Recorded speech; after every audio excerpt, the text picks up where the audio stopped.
యోహాను సువార్త 12వ అధ్యాయము 24వ వాక్యం నుంచి మనం చదువుకుందాం. గోధుమ గింజ భూమిలో పడి చావకుండని ఎడల అది ఒంటిగానే ఉండెను, అది చచ్చిన ఎడల విస్తారముగా ఫలించును. దేవునికి మహిమ కలుగును గాక. ఇక్కడ ప్రభువారు, యేసుక్రీస్తు ప్రభువారు ఈ మాటలు చెప్తున్నారు. ఏమని చెప్తున్నారంటే, గోధుమ గింజ భూమిలో పడి చావకుండని ఎడల అది ఒంటిగానే ఉండును, ఒకవేళ అది చచ్చిన ఎడల ఏమవుతుందంటండి, విస్తారముగా ఫలించుననే విషయాన్ని చెప్తూ కింద ఇంకా మాట్లాడుతున్నాడు. తన ప్రాణమును ప్రేమించువాడు దానిని పోగొట్టుకును, ఈ లోకములో తన ప్రాణమును ద్వేషించువాడు నిత్య జీవము కొరకు దానిని కాపాడుకొనని మీతో నిశ్చయముగా చెప్పుచున్నాను. ఒకడు నన్ను సేవించిన యెడల నన్ను వెంబడింపవలను, అప్పుడు నేను ఎక్కడ ఉందునో అక్కడ నా సేవకుడును ఉండును. ఒకడు నన్ను సేవించిన యెడల నా తండ్రి అతనిని ఘనపరచును. దేవుణ్ణి సేవించితే ఎవరు గణపరుస్తారంటే మనల్ని? తండ్రి అయిన దేవుడు మనల్ని గణపరుస్తాడు. ఇంకొక విషయం ఏం చెప్తున్నాడు, నన్ను సేవించిన యెడల నేను ఎక్కడ ఉందునో అతడు అక్కడ ఉంటాడు. ఇక్కడ ప్రారంభంలో ఈ విషయాలు ప్రస్తావిస్తూ మరి యేసుక్రీస్తు ప్రభువారు గోధుమ గింజ ఏమవ్వాలంటండి, భూమిలో పడి చావాలి, చనిపోకపోతే అది ఏమవుదంటండి, విస్తారముగా ఫలించదు. గోధుమ గింజే కాదు, సాధారణంగా మనం వరి నాట్లు వేస్తూ ఉంటాం. వరి ధాన్యపు గింజను మనం ఏం చేస్తామండి, నారుమడి అంటారు. నారుమడి వేసి దాన్ని తీసుకువెళ్ళి మళ్ళీ ఇంకొక చోట ఆ నారుమడి వేసేటప్పుడు ఆ విత్తనము భూమిలో పాతినప్పుడు అదేమవ్వాలండి, చనిపోయి దాని నుంచి మళ్ళీ జీవం రావాలి. ఈ విషయాన్ని దేవుడు ఇక్కడ ఎందుకు ప్రస్తావిస్తూ ఉన్నాడంటే, దానికి ఇంటర్ కనెక్షన్ చేస్తున్నాడు. దేంతోని? ఈ లోకములో తన ప్రాణమును ద్వేషించువాడు నిత్య జీవము కొరకు దానిని కాపాడుకొనని మీతో నిశ్చయముగా చెప్తున్నాను. తన ప్రాణమును ప్రేమించువాడు దాన్ని పోగొట్టుకొను. దేన్ని పోగొట్టుకుంటాడు? నిత్య జీవాన్ని పోగొట్టుకుంటాడు. అవసరమైతే ప్రాణము అర్పించడానికైనా సిద్ధముగా ఉండాలని దేవుడు ఈ మాటలు ఇక్కడ ప్రస్తావిస్తూ వచ్చాడు. దేవుని కోసం అవసరమైతే ప్రాణం ఇవ్వడానికైనా వెనుదీయకూడదు అనే ఉద్దేశాన్ని ఇక్కడ యేసుక్రీస్తు ప్రభువారు చెప్తారు. అనేక మంది ఆయన కొరకు ప్రాణం పెట్టి మరి వారు చనిపోయిన తర్వాత కూడా మాట్లాడుతూ వచ్చారు. ఈరోజు అనేక మంది హతసాక్షులు నైజీరియా దేశంలో అనేక మంది ప్రభు కొరకు వారు ఆరాధిస్తున్న దేవుణ్ణి మేము వర్జించము, మేము విడిచిపెట్టము అనే ఉద్దేశంతో వారందరూ కూడా, మీరు చూస్తే సోషల్ మీడియా ప్లాట్ఫామ్లో అనేకమైన సవాలు, అనేక మంది శవపేటికల మీద, లారీల మీద తీసుకువెళ్తున్నారు, వారి ట్రాలీస్ మీద. ఎందుకోసం అంటే వారు క్రైస్తవులైనందుకు వాళ్ళు చంపేస్తున్నారు. వాళ్ళ యొక్క రాజ్యాన్ని ఆ దేశంలో విస్తరించుకోవాలని. అక్కడ మనం గమనించినట్లయితే రెండు మతాలు, క్రైస్తవం మీద ఒక మతం దాడి చేస్తూ ఉంది. వారి యొక్క ఉద్దేశం ఏంటంటే, ఈ దేశంలో క్రైస్తవులు ఉండకూడదు, క్రైస్తవులు అణిచివేయబడాలి. వారి యొక్క భూములు, వారికి కలిగిన వాటిని ఏం చేస్తున్నారంటే దోచుకుంటూ ఉన్నారు. మీకు కొంచెం కనుక సోషల్ మీడియా చూస్తూ ఉంటారు, కొంచెం అవగాహన ఉంటే ఎవరు వీరి మీద దాడి చేస్తున్నారంటే, క్రైస్తవుల తర్వాత ప్రపంచంలో ఎవరు ఎక్కువగా ఉన్నారో మీకు తెలిస్తే కనుక అర్థమైపోతుంది ఎవరు దాడి చేస్తుంది. ఎందుకంటే కొన్ని విషయాలు మనం మైక్లో చెప్పకూడదు కనుక ఆ రిలీజియన్ గురించి నేను ప్రస్తావించడం లేదు. వారు ఆ దేశాన్ని క్రైస్తవులు లేకుండా చేసి పూర్తిగా వారి మతంకి ఆధిపత్యం కిందకి, వారి మతమే ఆ దేశంలో ఉండే వాళ్ళందరూ కూడా ఆ మతస్థులే ఉండాలనే ఉద్దేశం చేత ఈరోజు మరి ఆ దేశంలో అనేక మంది మీద దాడి జరుగుతుంది, అనేక మందిని చంపుతూ ఉన్నారు. ఇవన్నీ మనం కళ్ళ ముందు చూస్తున్నాం. ఎందుకు వాళ్ళు ప్రాణాన్ని సైతం లెక్క చేయడం లేదంటే వారు ఆరాధిస్తున్న దేవుడు అంత గొప్పవాడు కనుక, వారు సేవిస్తున్న దేవుడు వారిని కనపరుస్తున్నాడు. కాబట్టి నా ప్రియమైన దైవ జనాంగమే, ఈరోజు దేవుణ్ణి ఆరాధించడానికి వచ్చిన మనము ఏమవ్వాలంటే దేవుని కోసం చనిపోమని చెప్పడం లేదు. అవసరమైతే ప్రాణం ఇవ్వడానికి కూడా వెనదీయకండి. అంతగా నన్ను ప్రేమించండి, అంతగా నాకు ప్రాధాన్యత ఇవ్వండి మీ జీవితాల్లో. అలా మీరు ప్రాధాన్యత ఇచ్చినప్పుడు నేను ఎక్కడ ఉంటానో మీరు అక్కడ ఉంటాను. అక్కడ ఉండడం మాత్రమే కాకుండా నా తండ్రి మిమ్మల్ని ఘనపరుస్తారు. కాబట్టి ఇంత గొప్ప భాగ్యాన్ని వాళ్ళు పోగొట్టుకోవడానికి ఇష్టపడలేదు. ఈ భౌతికంగా ఉండే 40 సంవత్సరాలు, 80 సంవత్సరాలు, 90 సంవత్సరాలు ఈ తాత్కాలికమైన జీవితం కోసం నిత్య జీవాన్ని పోగొట్టుకోవడానికి నైజీరియాలో ఉన్న అనేక మంది క్రైస్తవులు ఇష్టపడడం లేదు. వాళ్ళ ప్రాణాలు సైతం ఇవ్వడానికి వారు ముందుకు వస్తారు. అంతెందుకు, మణిపూర్లో కూడా జరిగింది అదే. మణిపూర్లో కూడా జరుగుతున్న దాడులు అవే. అది కేవలము భూ తగాదాగా కనిపిస్తుంది, కానీ వాస్తవ విషయం ఏంటంటే క్రైస్తవ్యం మీద జరుగుతున్న దాడి. క్రైస్తవులు మీద దాడులు ఇప్పుడు ప్రారంభం అవడం లేదు, ఎప్పుడు అనాది కాలము నుంచి వస్తున్నాయి. ఎప్పుడు మోషే కాలంలోనే ఉన్నాయి ఈ దాడులు. ఎందుకు మగపిల్లల్ని చంపేయాలని ఫరో ఆజ్ఞ జారీ చేశాడు? వాళ్ళు విస్తరిస్తే వాళ్ళకి ప్రమాదం అని. ఎవరు విస్తరిస్తే? దేవుని నమ్ముకున్న ప్రజలు ఐగుప్తు దేశంలో విస్తరిస్తే వాళ్ళకి ప్రమాదం కనుక. ఒకసారి మీరు చూడండి, నిర్గమాకాండము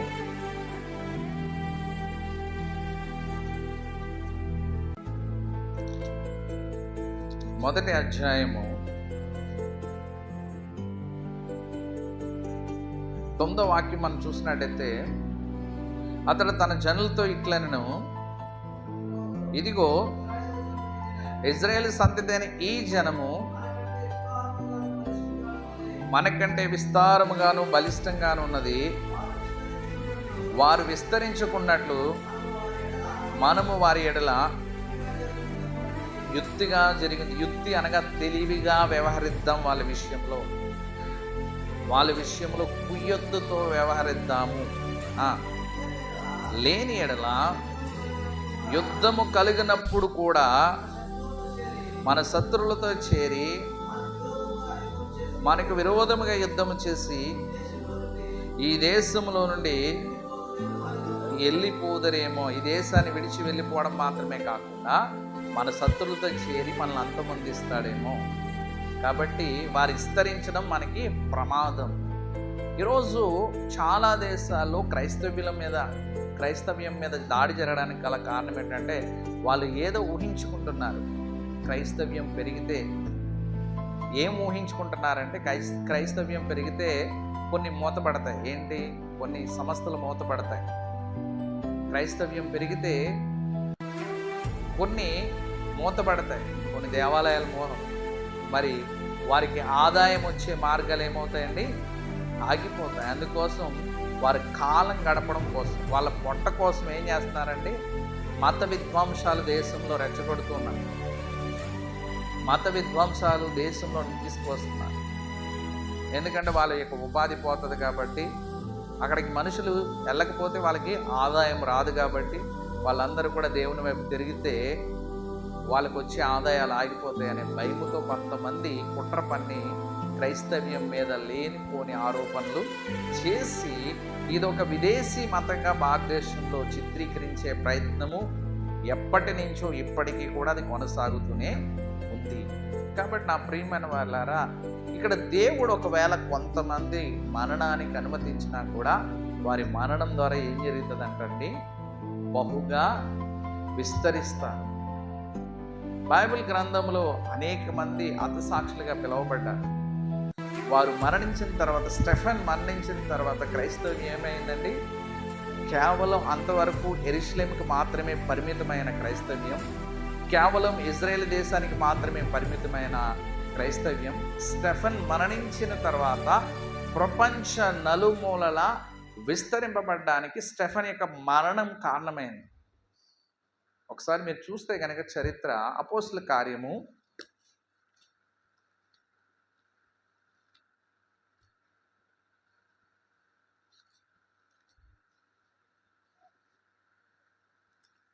అపోస్తల కార్య గ్రంథము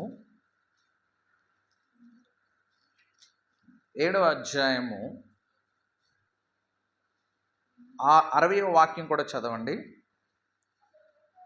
అతడు మోకాలుని, ప్రభువా వారి మీద ఈ పాపం మోపకమని గొప్ప శబ్దంతో పలికెను. ఈ మాట పలికి నిద్రించెను. సౌలు అతని చావుకు సమ్మతించెను. ఆ కాలమందు యెరూషలేములోని సంఘమునకు గొప్ప హింస కలిగినందున అపోస్తలు తప్ప అందరూ యూదయ సమరయ దేశములందు చెదిరిపోయిరి. భక్తిగల మనుషులు స్టెఫన్ను సమాధి చేసి అతని గురించి బహుగా ప్రలాపించిరి. సౌలైతే ఇంటింటా జొచ్చి పురుషుల్ని స్త్రీల్ని ఈడ్చుకొని పోయి చెరసాలలో వేయించి సంఘమును ఏం చేస్తున్నాడంటండి, పాడు చేయుచూ ఉండెను. కాబట్టి చెదిరిపోయిన వారు సువార్త వాక్యమును ప్రకటించుచు సంచారం చేశారు. ఏం చేశారంటండి? చెదిరిపోయిన వారు, పారిపోయిన వారు ప్రాణాలు దక్కించుకోవడానికి వెళ్ళిపోలేదు. ఒక దేవుని ప్రణాళిక ప్రకారం వారు వెళ్ళారు. వారు వెళ్తున్న ప్రతి స్థలంలో ఏం చేశారంటండి, సువార్త ప్రకటించుకుంటూ వెళ్ళారు. అందుకే క్రైస్తవ్యం కేవలం ఇజ్రాయేల్ దేశానికి మాత్రమే పరిమితం కాకుండా ప్రపంచంలో సుమారు 200 దేశాల్లో క్రైస్తవ్యం వ్యాప్తి చెందింది. ప్రపంచంలో అత్యధికులు ఎవరు అంటే దేవుని నమ్ముకున్న, యేసుక్రీస్తు ప్రభువును నమ్ముకున్న వారే ప్రపంచంలో అధిక శాతం మంది ఉన్నారు. దానికి కారణం ఏమిటంటే ఈ రీతిగా అనేక మంది దేవుని కోసం మరి హతసాక్షులై ఉన్నారు కనుక స్టెఫన్ యొక్క మరణం ద్వారా వారు ఏమనుకున్నారంటే ఇంకెవరూ సువార్త ప్రకటించడానికి ముందుకు రారు అని వారు అనుకున్నారు. అయితే దేవుని యొక్క ఉద్దేశం ఏమైందండి, కేవలం ఇజ్రాయేల్ దేశానికి మాత్రమే కాదు ఈ సువార్త ప్రపంచ నలుదిశల ఈ సువార్త వ్యాప్తి చెందాలనే దేవుని ప్రణాళిక కనుక వారందరినీ చెదరగొట్టి వారు వెళ్ళిన ప్రతి స్థలంలో దేవుడు ఏం చేశాడండి, దేవుని యొక్క వాక్యాన్ని వారు ప్రకటించేవారుగా చేశాడు. అందుకే మొదటి శతాబ్దంలోనే భారతదేశంకి ఏమొచ్చిందండి, సువార్త వచ్చింది. తోమగారు ఎప్పుడు వచ్చారండి? మొదటి శతాబ్దంలోనే తోమగారు భారతదేశానికి వచ్చింది మొదటి శతాబ్దంలో. ఆయన దేవుని యొక్క సువార్తను భారతదేశానికి తీసుకుని వచ్చాడు. కేరళ ప్రాంతం నుంచి మరి చెన్నై పట్టణం వరకు వచ్చి దేవుని పరిచర్య చేసిన వ్యక్తిగా మరి తోమా గారు కనబడుతున్నారు. తోమా గారు హతసాక్షి అయిన స్థలము చెన్నై. ఆ ప్రాంతంలో క్రైస్తవ్యం ఆయన ఎక్కడెక్కడ అడుగు పెట్టాడో కేరళలో ఇప్పుడు చూస్తే 99% ఎవరు ఉంటారండి, క్రైస్తవులే ఉంటారు.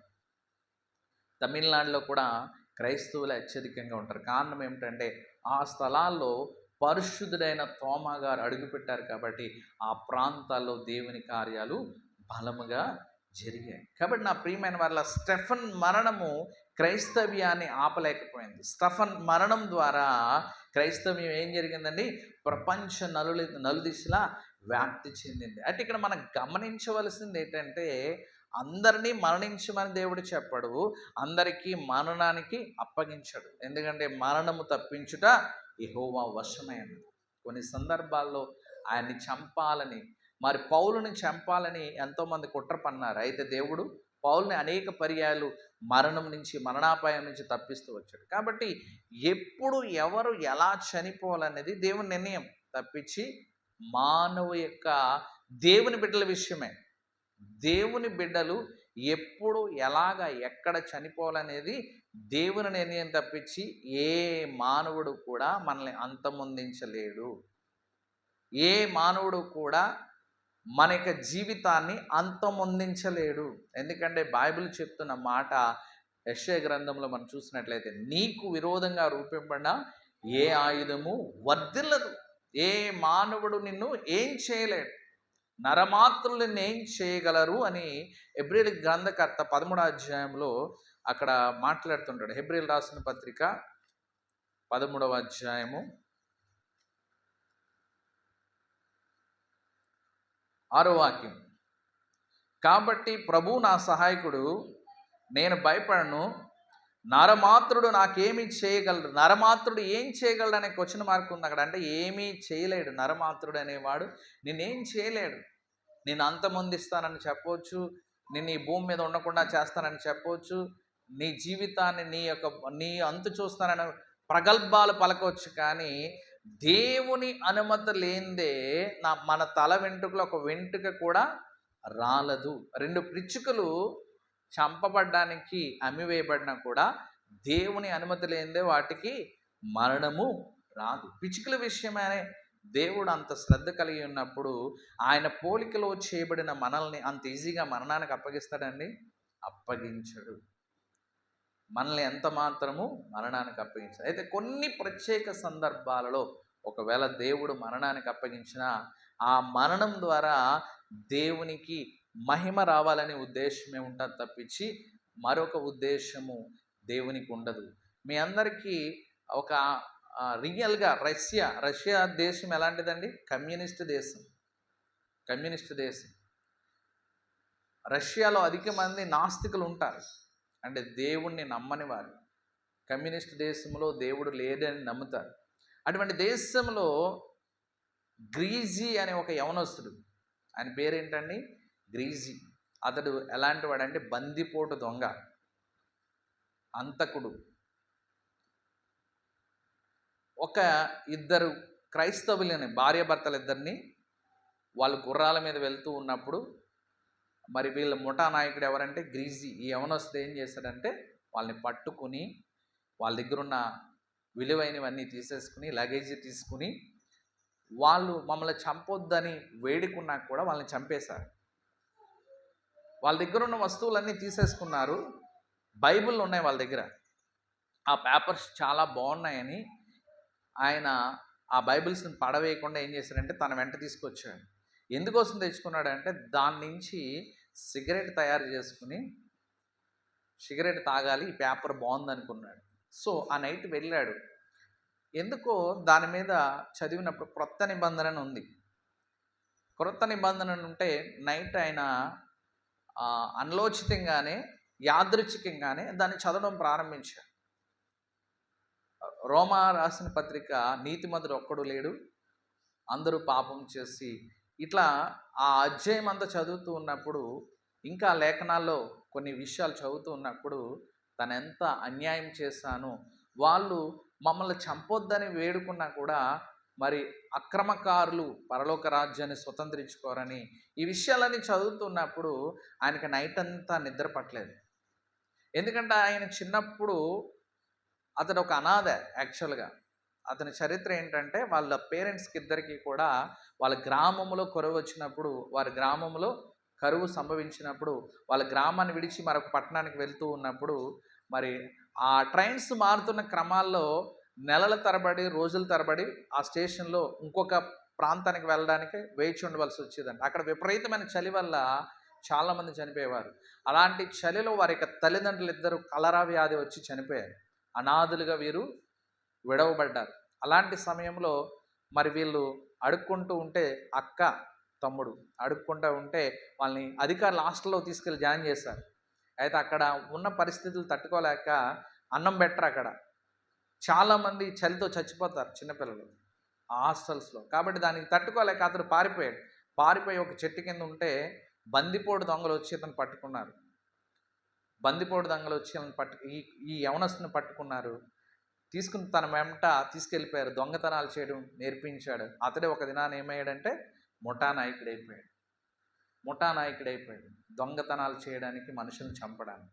అతను బైబిల్ చదువుతూ ఉన్నప్పుడు ఆ రాత్రి అంతా నిద్ర పట్టలేదు. అతను చిన్నప్పుడు ఎప్పుడో ఒకసారి అతని ఇంట్లో ఆ బైబిల్ చూచాడు.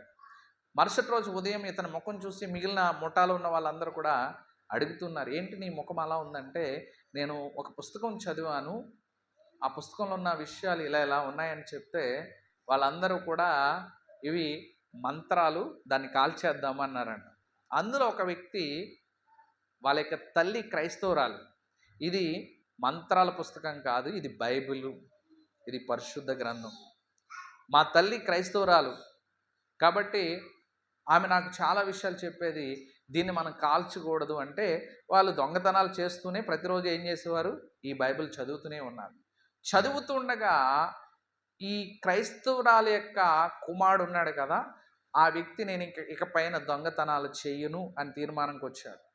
ఈ విషయాన్ని విని ఈ గ్రీజీ అనే వ్యక్తి కూడా నేను కూడా దొంగతనాలు చేయను అని ఆ వీళ్ళ పెద్ద నాయకుడు ఉంటాడు కదా, అతను కూడా ఈ బైబిల్లోని విషయాలు చదవగానే అతను కూడా మార్పు చెందాడు. మార్పు చెందగానే వెళ్ళి వాళ్ళంతట వాళ్ళే మరి పోలీస్ స్టేషన్కి వెళ్ళి మనల్ని మనము అప్పగించుకుందామన్నప్పుడు వాళ్ళందరూ వెళ్ళారు. అయితే ఆ కోర్టులో వీళ్ళు చెప్పిన సాక్ష్యాన్ని విని బైబిల్ చదివి మా జీవితాలు మార్చుకున్నామని విన్నప్పుడు ఆ కోర్టు జడ్జి ఆశ్చర్యపడ్డాడు. వెంటనే ఆయన కూడా బైబిల్ తెచ్చుకుని ఒక 2-3 రోజులు ఆయన కూడా ఆ కోర్టు అధికారి కూడా రక్షింపబడ్డాడు. వీళ్ళకి 10 సంవత్సరాలు జైలు శిక్ష విధించారు. జైల్లో సువార్త చెప్తున్నారు. 5 సంవత్సరాలకే వీళ్ళు విడుదల పొంది బయటకు వచ్చారు. అయితే ఆ బైబిల్ చదివిన ఈ గ్రీజీ అనే వ్యక్తి మరి అతడు చివరిగా ఆ బైబిల్ మీద ఒక మాట రాశాడనమాట.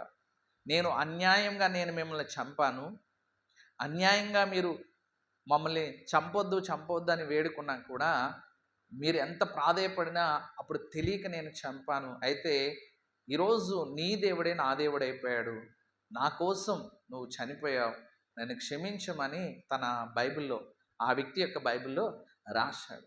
వాస్తవంగా చనిపోయిన వ్యక్తులకి ఇతని ద్వారా ఇంత పరిచర్య జరుగుతుందని తెలియదు. కానీ దేవుడు ఏం చేశాడండి, వాళ్ళు చనిపోవడానికి అనుమతి ఇచ్చాడు. కానీ వాళ్ళ బైబిలు వాళ్ళు అనుకున్నట్లుగా సిగరెట్ల కోసము తయారు చేసుకోవడానికి వాడుకుని ఉంటే అందులో ఉన్న మాటల యొక్క విలువ వాళ్ళకి తెలియకపోతుంది. ఎప్పుడైతే వాటిని చదవడం ప్రారంభించారో ఒక ముఠా మార్చబడ్డది. ఆ తర్వాత అనేక గ్రామాలకు, అనేక పట్టణాలకు వెళ్ళు సువార్త తీసుకువెళ్ళారు. ఒక్కసారి గమనించండి, 2 వ్యక్తులు చనిపోతేనే కొన్ని వేల మంది, అసలు వాళ్ళు చనిపోయే టయానికి చనిపోతున్న వ్యక్తులకి కూడా తెలియదు ఇలా జరుగుతుందని. ఆ బైబిల్ వీళ్ళు చదువుతారు. చదివిన తర్వాత ఈ ముఠా సభ్యులందరూ కూడా మార్చబడతారు. ఆ జడ్జి మార్చబడతాడు. వీళ్ళు జైల్లోకి వెళ్ళిన తర్వాత జైల్లో ఉన్న అధికారులు మార్చబడ్డారు, జైల్లో ఉన్న ఖైదీలు మార్చబడ్డారు. ఎంతమందిని ప్రభావితం చేశారు చూడండి. కాబట్టి నా ప్రియమైన వాళ్ళ, దేవుడు నమ్ముకున్న బిడ్డలను ఒకవేళ ఏ పరిస్థితిలోనైనా మరణానికి అప్పగిస్తే అది సామాన్యమైన మరణంగా ఉండదు. స్టెఫన్ని దేవుడు రక్షించాలంటే రక్షించగలడు. ఎందుకంటే ఆయనకి సమస్తము సాధ్యమే. వాళ్ళందరికీ అంధత్వాన్ని కలిగించి, వాళ్ళందరికీ కళ్ళు కనిపించకుండా చేసి అక్కడి నుంచి స్టెఫన్ని బయటికి తీసుకెళ్ళగలడు. కానీ అలా ఎందుకు చేయలేదంటే దేవునికి ఒక విశేషమైన ప్రణాళిక ఉంది. ఈ సువార్త ఈ దేశానికి మాత్రమే పరిమితం కాకూడదు, ప్రపంచవ్యాప్తంగా ఈ సువార్త విస్తరించాలనేదే దేవుని ఉద్దేశం. కాబట్టి నా ప్రియమైన వారలారా, దేవుడు ఏది మన జీవితంలో అనుమతించినా కూడా దేవుని నమ్ముకున్న బిడ్డల విషయమే చెప్తున్నాను.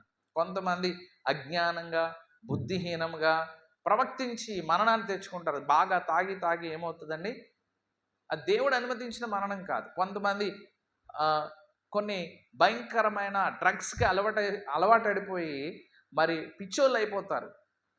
అది దేవుడు అనుమతించిన మరణం కాదు. కాబట్టి మరణం అనేది దేవుని నమ్ముకున్న బిడ్డలకి ఎప్పుడైనా అకస్మాత్తుగా వస్తే దాని వెనక దేవుని యొక్క ఉద్దేశం ఖచ్చితంగా ఉంటుంది. కాబట్టి ఒక వ్యక్తి చనిపోవడం ద్వారా, ఆ 2 వ్యక్తులు భార్యాభర్తలు చనిపోవడం ద్వారా కరడుగట్టిన ముఠా నాయకుడు మార్చబడ్డాడు. కరడుగట్టిన దొంగల సమూహము మార్చబడ్డది. వారందరూ కలిసి రష్యా దేశములో గొప్ప పరిచర్య చేశారు. కాబట్టి దేవుడు ఒకవేళ మన జీవితంలో ఏదైనా ఒక నష్టాన్ని అనుమతిస్తే, ఏదైనా ఒక కష్టాన్ని అనుమతిస్తే, ఏదైనా ఒక ఇబ్బందిని అనుమతిస్తే కృంగిపోవలసిన పని లేదు. మన ద్వారా అనేక మంది విశ్వాసములో బలపరచబడ్డానికి దేవుడు అనుమతిస్తున్నాడని మనం నమ్మాలి. ఇక్కడ మనం గమనించవలసింది ఏంటంటే, దేవుడు ఏం చెప్పాడండి, వారు ఎప్పుడు బహుగా విస్తరిస్తారని చెప్పాడు, భూమిలో పడి చస్తేనే కానీ. ఇక్కడ సౌలు జీవితాన్నే చూద్దాం. అపోస్తల కార్యములు, సౌలు యొక్క స్వభావం ఏంటంటే సంఘాన్ని ఏం చేస్తున్నాడండి, ఇందాక మనం చదివిన వాక్య ప్రకారం పాడు చేస్తూ ఉన్నాడు. అట్లా పాడు చేస్తున్న సౌలును దేవుడు దర్శించినప్పుడు ఏమైందంటే, అపోస్తల కార్యగ్రంథము 18వ అధ్యాయం 18వ వాక్యం, అపోస్తల కార్యములు 16వ అధ్యాయము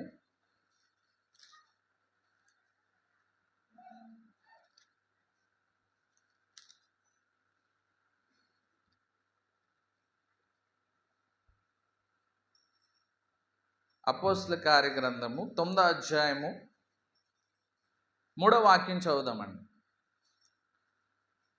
అపోస్తల కార్యములు 9వ అధ్యాయం 3వ వాక్యం. అతడు ప్రయాణము చేయొచ్చు దమస్కు దగ్గరికి వచ్చినప్పుడు అకస్మాత్తుగా ఆకాశం నుండి ఒక వెలుగు అతని చుట్టూ ప్రకాశించును. అప్పుడు అతడు ఎక్కడ పడ్డాడండి? నేల అంటే ఏంటి? భూమి మీద పడి. ఎక్కడున్నాడు ఆయన? పైన ఉన్నాడు. పైన ఉన్న వ్యక్తి, గుర్రం మీద ఉన్న వ్యక్తి ఎక్కడికి వచ్చాడండి? ఇప్పుడు నేల మీద పడ్డాడు. నేల మీద పడగానే చదవండి. సౌలా సౌలా నీవేళ నన్ను హింసించుచున్నావని తనతో ఒక స్వరం పలుకుట వినును. ప్రభువా నీవెవడు అని అడగగా ఆయన నీవు హింసించుచున్న యేసును లేచి పట్టణంలోనికి వెళ్ళము. అక్కడ నీవు ఏమి చేయవలన అది నీకు తెలపబడినని చెప్పాను. ఏం చేయాలో నీకు తెలపబడుతుంది. ఎప్పుడన్నా ఆయన ఎక్కడి నుంచి ఎక్కడికి పడ్డాడు? గుర్రం మించి నేల మీద పడ్డాడు. అంటే తన యొక్క గర్వాన్ని వీడి అక్కడ పడ్డం అంటే సాధారణంగా పడలేదు. అది దేవుని యొక్క దర్శనంతో పడ్డాడు.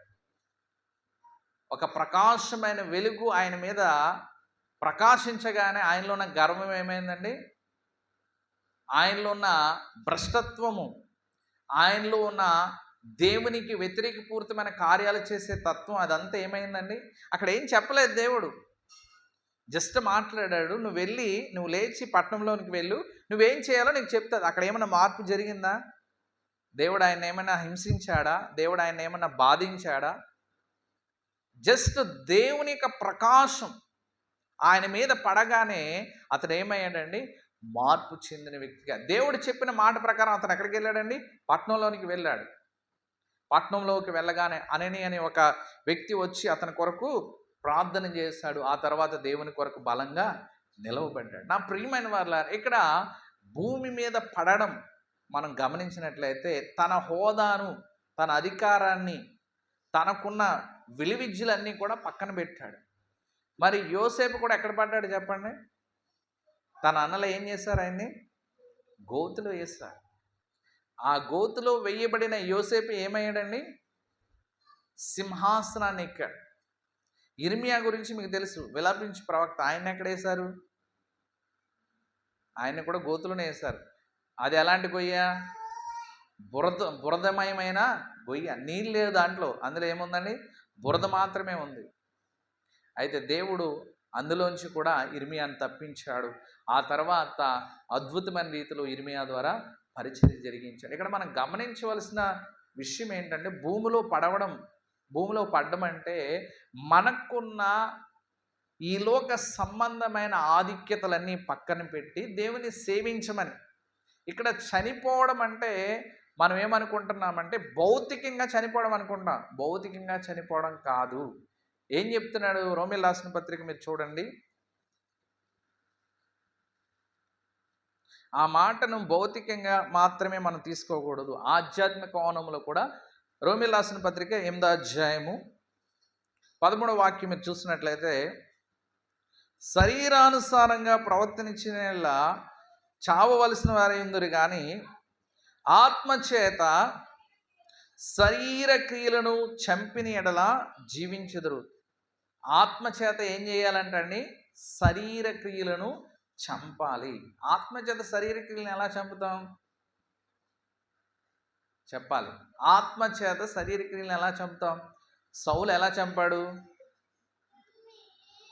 ఆత్మచేత తనలో అంతవరకు సంఘాన్ని పాడు చేస్తున్న పౌలు వెంటనే ఏమయ్యాడండి? ఏ సంఘాన్ని అయితే పాడు చేస్తున్నాడో ఆ సంఘాన్ని కట్టే పనిలో నిలబడ్డాడు. ఏ సంఘాన్ని అయితే వేధించాడో, ఏ సంఘములో ఉన్న స్త్రీ పురుషులను హింసించాడో, దూషించాడో వారి దగ్గరికి వెళ్ళి దేవుని యొక్క స్వార్థ చెప్తూ ఉన్నాడు, దేవుని మాటలు చెప్తూ ఉన్నాడు, దేవుని యొక్క వాక్యాన్ని ప్రకటిస్తున్నాడు. వెంటనే ఎలా జరిగిందండి? దేవుని ఆత్మ సహాయం చేత. ఇక్కడ దేవుని ఆత్మ సహాయం చేత శరీర క్రియలను మనం ఏం చేయాలండి? చంపాలి. ఇక్కడ దేన్ని దేవుడు సమాధి చేయమంటున్నాడంటే శరీర క్రియలను. చనిపోవడం అంటే కేవలం భౌతికంగా మన ప్రాణము పోగొట్టుకోవడం గురించి దేవుడు చెప్పలేదు. మనం ఎప్పుడు బాగా ఫలిస్తామంటండి, ఎప్పుడు బాగా మనం విస్తరిస్తామంటండి, మనలో శరీర క్రియలు ఏమవ్వాలండి? చంపివేయబడాలి. శరీర క్రియలు చనిపోకుండా మనం ఆత్మీయంగా ఏం చేయలేమండి? ఫలించలేము. ఆత్మీయంగా మనం ఫలించాలంటే మనలో శరీర క్రియలు చంపివేయబడాలి. శరీర క్రియలు ఏం చేస్తాయి మనల్ని?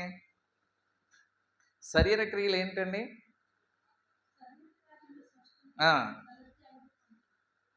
గల్తీలు రాసిన పత్రిక 5వ అధ్యాయం 19వ వాక్యం చదువుదాం. శరీర కార్యములు స్పష్టమై ఉన్నవి, అవి ఏమనగా జారత్వము, అపవిత్రత, కామకత్వము, విగ్రహారాధన, అభిచారము, ద్వేషములు, కలహము, మత్సరము, క్రోధము, కక్షలు, భేదములు, విమతములు, అసూయలు, మత్తతలు, అల్లరితో కూడిన ఆటపాటలు మొదలైనవి. ఇంకా చాలా ఉన్నాయి, కొన్ని మాత్రమే ఇక్కడ పౌలు గారు వీటిని గూర్చి నేను మునుపు చెప్పిన ప్రకారము ఇట్టి వాటిని చేయవారు దేవుని రాజ్యమును స్వతంత్రించుకొనరని మీతో స్పష్టంగా చెప్తున్నాను. ఏంటంటే వీటిని చేసేవారు దేవుని రాజ్యములో ప్రవేశించరు. మనం ఆత్మలో విస్తరించాలంటే మనం వీటిని చంపాలి. వేటినండి? ఇప్పుడు చదివిన మాటలు శరీర కార్యాలు స్పష్టమై ఉన్నవి. అవేంటనగా జారత్వము, అపవిత్రత, కామత్వము, విగ్రహారాధన. జారత్వం అంటే ఏంటండి? మన భర్తను కాకుండా, మన భార్యను కాకుండా మనం చేసేది ఏదైనా కూడా జారత్వమే. కామత్వం అంటే ఎవరిని చూచి మోహపు చూపు చూసినా కూడా అది కామత్వమే. అప్పుడే యేసుక్రీస్తు ప్రభువారు ఏం చెప్పారండి? ఆ చూపుతో చూడడం ద్వారా నువ్వు ఆ స్త్రీతో కానీ ఆ పురుషునితో కానీ పాపము చేసేసావు. కాబట్టి వీటన్నిటినీ మనం విడవకుండా మనము ఫలించాలంటే ఫలించలేము. మనము ప్రభావితం చేయాలన్నా, ఎవరినైనా మనం ప్రభావితం చేయాలన్నా మనం చేయవలసింది ఏంటంటే శరీర క్రియలు చంపివేయాలి. శరీరాశ, నేత్రాశ, జీవిపడము. శరీరాశ, నేత్రాశ. శరీరము వేటినైతే ఆశిస్తుందో వాటిని మనం చంపాలి. నేత్రం చూస్తుంది, శరీరం ఏం చేస్తుందంటే దాన్ని కోరుకుంటుంది. తద్వారా మన జీవితంలో పాపం అనేది ప్రారంభమవుతుంది. కాబట్టి వీటిని చంపితే కనుక మనం ఏమవుతామండి? ఫలిస్తాం. ఎందుకు మనం ఫలించాలి అంటే దేవుని యొక్క వాక్యం చెప్తుంది, మీరు బహుగా ఫలించటం వలన ఏమవుతుందంటండి? యోహాను సువార్త ఎందుకు మనం ఫలించాలి? 15వ అధ్యాయం 5వ వాక్యం. ద్రాక్షవల్లి నేను, తీగలు మీరు, ఎవడు నా యందు నిలిచి ఉండునో, నేను ఎవని యందు నిలిచి ఉండునో వారు బహుగా ఫలించెదరు. నాకు వేరుగా ఉండి మీరేమీ చెయ్యలేరు. మీరు ఎప్పుడు మనం బహుగా ఫలిస్తామంటండి? ఆయన యందు. 8వ వాక్యం చదవండి. మీరు బహుగా ఫలించటం వలన నా తండ్రి మహిమపరచబడును, ఇందువలన మీరు నాకు శిష్యులగురు. ఎందుకంటండి మనం శిష్యులుగా పిలువబడాలండి? శిష్యులు అంటే ఇక్కడ మనం నూతన నిబంధన ప్రకారము ఇప్పుడు మనం విశ్వాసులు అనుకుంటున్నాం, కానీ వాస్తవ విషయం ఏంటంటే మనందరం ఎవరమండి? ఆయన శిష్యులం. నేను శిష్యుని కాదు కదా అనుకోవడానికి వీలు లేదు. ఎందుకంటే యేసుక్రీస్తు ప్రభువారు ఇచ్చిన ఆజ్ఞ ఏంటి? సర్వలోకానికి వెళ్ళి సర్వ సృష్టికి నా స్వార్థ ప్రకటించిన సర్వజనులను నా శిష్యులుగా చేయండి అన్నాడు. ఒకవేళ నేను విశ్వాసిని అనుకుంటే విశ్వాసి అన్న శిష్యుడే. విశ్వాస అంటే ఏంటి? ఆయన నమ్ముకున్నవారు. శిష్యులు అంటే ఆయన వెంబడించేవారు. రెండు ఒకటే. నమ్ముకోవడం, వెంబడించడం ఒకటే. కాబట్టి నా ప్రియమైన వారులారా, ఇక్కడ మనం బహుగా ఫలించడం ద్వారా మనం ఎవరు అవుతామండి? ఆయన శిష్యులు అవుతాం. మనం ఫలించకపోతే ఆయన రాజ్యం మనకు లేదు. మనం ఫలించకపోతే ఆయన సన్నిధి మనకు లేదు. ఆయన ఫలించకపోతే మనం నిత్యత్వానికి ఏమాత్రము వెళ్ళలేం. కాబట్టి నా ప్రియమైన వాళ్ళారా, ఈరోజు నీవు నేను ఫలించాలంటే మన శరీర క్రియలు ఏమవ్వాలండి? చంపివేయబడాలి. మనలో కోపం ఉండకూడదు, మనలో ద్వేషం ఉండకూడదు, మనలో అసూయ ఉండకూడదు. ఇవన్నీ కింద రాయబడ్డాయి. గలతీయులకు రాసిన పత్రికలో మీరు చదివిన లేఖన భాగాల్లో కోపము, ద్వేషము, అసూయ, కలహము మనక హృదయంలో ఉండి ఇవన్నీ వస్తాయి. హృదయంలో ఏముంటుందండి? పైకి మనం మంచిగా మాట్లాడినా హృదయంలో ఏముంటుంది? కోపం ఉంటుంది. మన ప్రక్క వారితో మనం సమాధానంగా మాట్లాడుతున్నామని మనం పైకి కనిపించినా కూడా హృదయంలో మనకేముంటుందండి? మానవుణ్ణి బయట నుంచి వచ్చేవేవి పాడు చేయవంట. యేసుక్రీస్తు ప్రభువారు చెప్పారు. ఎక్కడి నుంచి వచ్చే పాడు చేస్తాయంటే మనుషుని అపవిత్రపరిచేది లోపల హృదయములో నుండి వచ్చే ద్వేషము, హృదయములో నుండి వచ్చే అసూయ, హృదయములో నుండి వచ్చే కోపము, ఇవే మనుషుల్ని పాడు చేస్తాయి. కాబట్టి ఈరోజు మనకి ఆత్మీయ జీవితంలో ఫలించకుండా వేటిని ఏవైతే మనల్ని బలహీనలు చేస్తున్నాయో, సాధారణంగా మనం కోప్పడకూడదు అనుకుంటాం, ఎవరి మీద కోప్పడకూడదు అనుకుంటాం. కానీ సాధారణ ఏం చేస్తాడంటే నువ్వు కోప్పడేటట్టు పరిస్థితులు తీసుకొస్తాడు. అప్పుడు ఆత్మచేత నడిపింపబడితే ఏం చేస్తాం? దాన్ని కంట్రోల్ చేసుకుంటాం. దేవుని ఆత్మ మనలో వివేచన ఆత్మ లేకపోతే ఏమవుతుందంటే నన్ను అంత మాట అంటావా, నన్ను అంత మాట అంటావా అని మనము వాళ్ళు అన్నది ఒకటైతే మనం ఇంకో 2-3 మాటలు అంటాం. అప్పుడు ఏమవుతుందండి? గొడవ చినికి గాలివానగా మారి అది పెద్ద తుఫానుగా మారిపోతుంది. చిన్న మాటే, సాధారణంగా గొడవలు వచ్చే పెద్ద విషయాల్లో కాదు, చిన్న మాటలే. కానీ ఎప్పుడైతే దేవుని ఆత్మచేత మనం నడిపింపబడతాం, మనకి జ్ఞానం ఇస్తాడు దేవుడు. ఈ మాటకి మనం రెస్పాండ్ అవసరం లేదు, ఈ మాటకి మనం ప్రతిస్పందన ఇవ్వాల్సిన అవసరం లేదు, మనం మౌనంగా ఉండాలి. అందుకే మరి ఆయన సన్నిధికి వచ్చే ప్రతి ఒక్కరు కూడా మౌనంగా ఉండడం కూడా ఏంటంటే బలులు అర్పించడమే. ఆయన సన్నిధిలో మౌనంగా ఉండడం కూడా ఆయనకి స్తుతి చెల్లించడమే. కాబట్టి నా ప్రియమైన వారులారా, ఈరోజు మనము ఆత్మీయ జీవితంలో వర్ధిల్లాలి అంటే ఖచ్చితంగా మనం శరీర క్రియలు ఏం చేయాలండి? చంపాలి.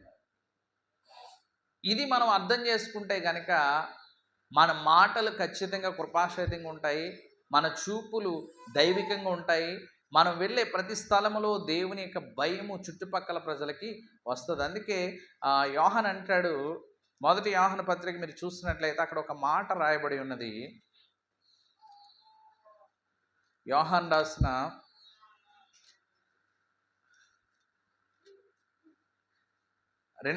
యోహాన్ రాసిన 3వ పత్రిక 2వ వచనం చదువుదాం. ప్రియుడా, నీ ఆత్మ వర్ధిల్లుచున్న ప్రకారము, ఆత్మలో వర్ధిల్లితే ఏమవుతుంది అంటండి? అన్ని విషయాలలో వర్ధిల్లుచు.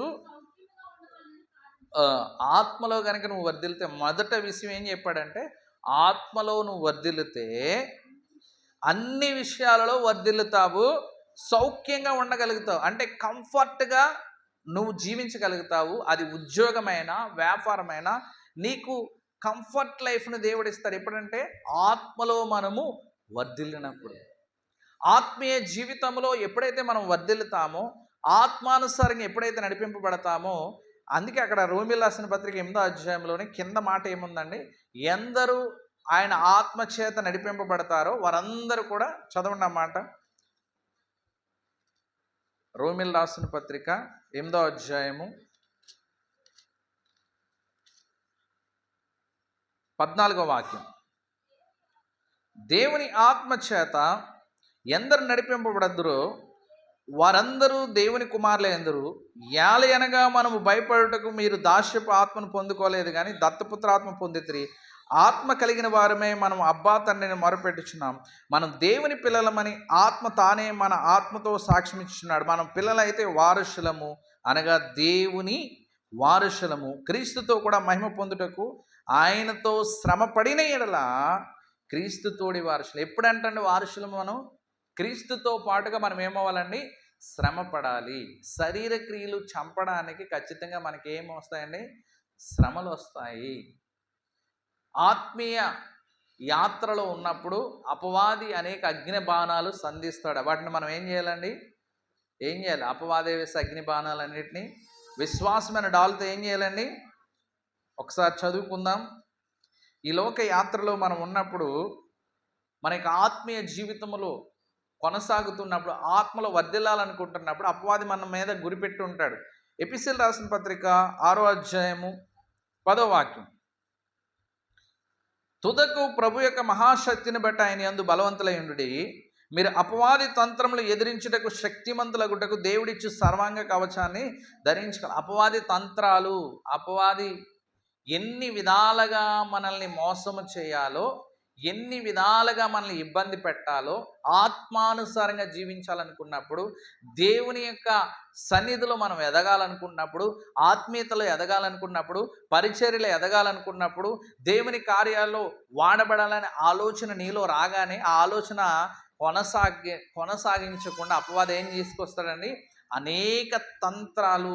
ఇప్పుడు ఈ పని చేయవలసిన అవసరం లేదు, ఇప్పుడు వెళ్ళకపోయినా ఏం కాదు, ఇప్పుడు చేయకపోయినా ఏం కాదు, ఈ విధంగా మనం ఉండకపోయినా ఏం కాదని రకరకాల తంత్రాలు.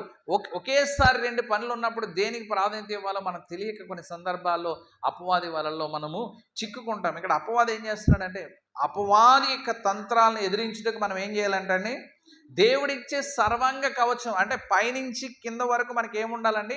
కవచం ఉండాలి. ఆ కవచం ఏంటంటే కింద చెప్తున్నాడు, ఏలయనగా మనం పోరాడినది శరీరులతో కాదు కానీ ప్రధానులతో. అంటే మనం అనుకుంటాం మనకు పోరాటాలు వచ్చేది మన బంధువుల నుంచి, మన స్నేహితుల నుంచి, మన రక్త సంబంధికుల నుంచి అనుకుంటాం. కానీ వాస్తవ విషయం, మనకు పోరాటం ఎక్కడి నుంచి వస్తుంది అంటండి?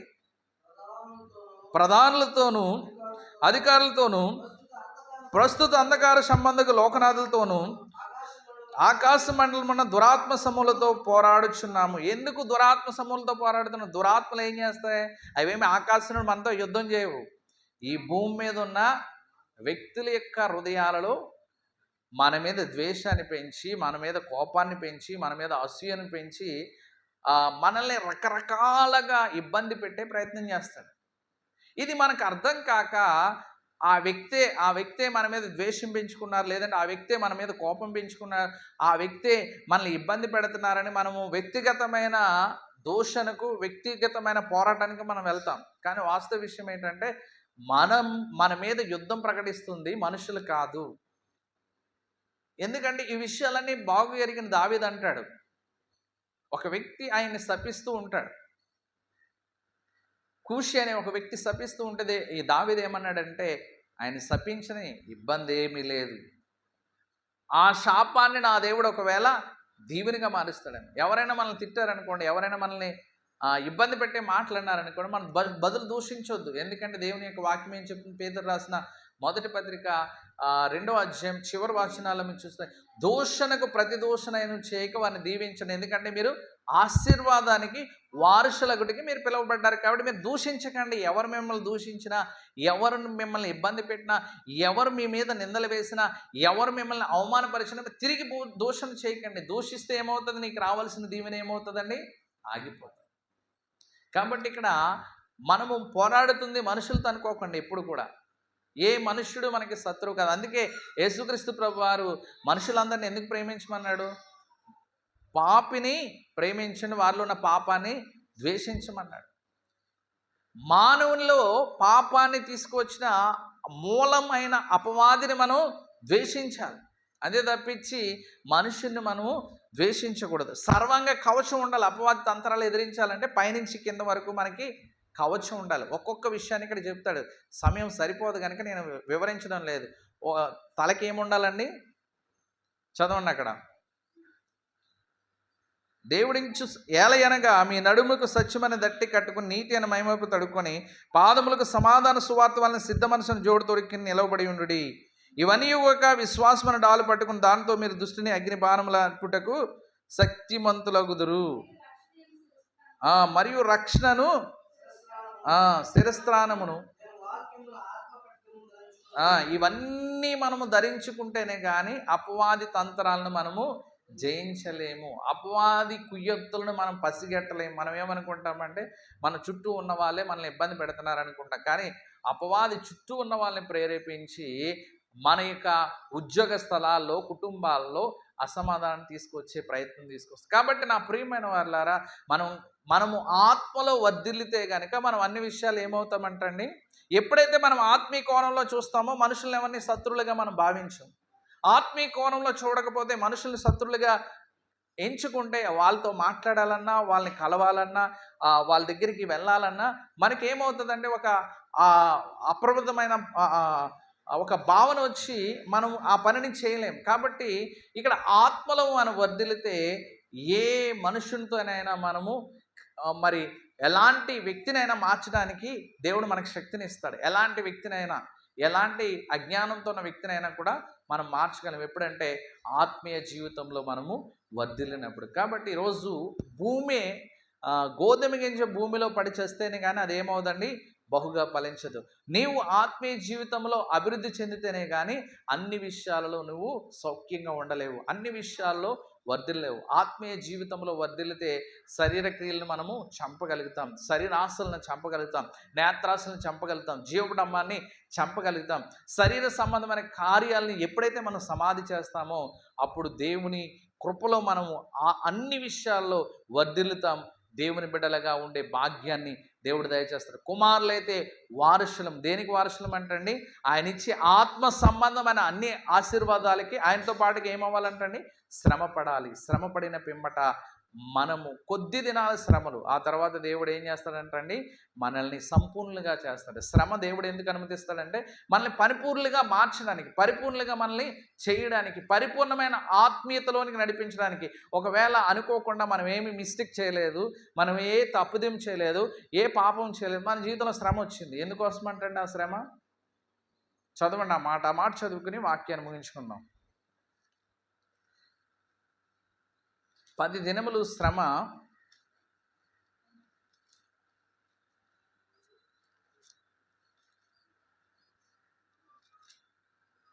చివరిగా మాట చూసుకుని మనం వాక్యాన్ని ముగించుకుందాం.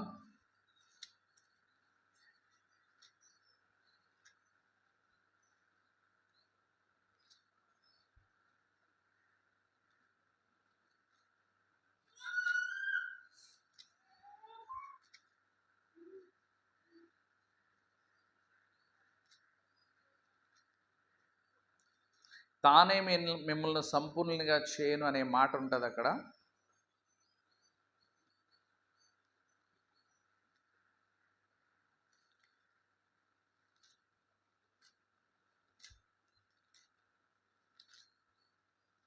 ఒకవేళ మన వ్యక్తిగత జీవితంలో మనము ఏ విధమైన తప్పిదము చేయకుండా, ఏ విధమైన పాపము చేయకుండా మన జీవితంలో కనుక శ్రమను దేవుడు అనుమతిస్తే, ఆ శ్రమ ఎందుకోసమంటే దేవుడు మనం పరిపూర్ణమైన ఆత్మీయ జీవితంలో నడిపించడానికి, పరిపూర్ణంగా మనము అన్ని విషయాలలో కూడా అభివృద్ధి చెందడానికే తప్పించి మనల్ని ఇబ్బంది పెట్టాలని, మనల్ని నష్టపెట్టాలనేది, మనల్ని నవ్వులు పాలు చేయాలనేది దేవుని ఉద్దేశం కాదు. కనుక మనము ఒకవేళ ఏ కారణం చేతైనా మనము శ్రమపరచబడుతూ ఉంటే, ఏ కారణం చేతైనా మనం ఇబ్బంది పరచబడుతుంటే మనం గమనించవలసిన విషయం ఏంటంటే, దేవుని యొక్క పరిశుద్ధ గ్రంథం పేతురు రాసిన మొదటి పత్రిక 5వ అధ్యాయం 10వ వాక్యం చదువుదాం. పేతురు రాసిన మొదటి పత్రిక 5వ అధ్యాయం 10వ. తన నిత్య మహిమకు క్రీస్తునందు మిమ్మల్ని పిలిచిన సర్వకృపాధినేయుడు దేవుడు కొంచెము కాలం మీరు శ్రమ పడిన పిమ్మట తానే మిమ్మల్ని పూర్ణులుగా చేసి స్థిరపరిచి ఏం చేస్తాడంటండి, శ్రమ పరిచిన పిమ్మట తానే మిమ్మలను స్థిరపరిచి బలపరచును. దేవుడు మన సైడ్ నుంచి మనం వ్యక్తిగతంగా ఏ పాపము చేయకుండా కొన్ని సందర్భాలలో కొన్ని నష్టాలు అనుమతిస్తే, ఆ నష్టాలు ఎందుకోసం అంటండి, మన పూర్ణులుగా చేసి స్థిరపరిచి బలపరిచి నిన్ను తన ఘనమైన పరిచయలో ఒక పాత్రగా వాడుకోవడానికి మనలో చాలామంది కొన్ని సందర్భాల్లో మనం మాట్లాడుతుంటాం, నేను ఏ పాపం చేయలేదే, నేను నాకు తెలిసి ఎవరికి ఏ నష్టం చేయలేదే, దేవుడు ఎందుకు నన్ను ఇంతగా శిక్షించాడు, ఎందుకు ఇంత పెద్ద నష్టాన్ని నా జీవితంలో అనుమతించాడు, ఎందుకు ఇంత పెద్ద అపాయకరమైన పరిస్థితి నా జీవితంలో దేవుడు పెట్టాడని మనం చాలా సందర్భాల్లో బాధపడుతుంటాం. అయితే దేవుడు దాన్ని దేనికోసం అంటండి, మనల్ని స్థిరపరిచి బలపరచడానికి. అట్టి విధమైన కృపతో దేవాతి దేవుడు మనల్ని నింపునుగాక.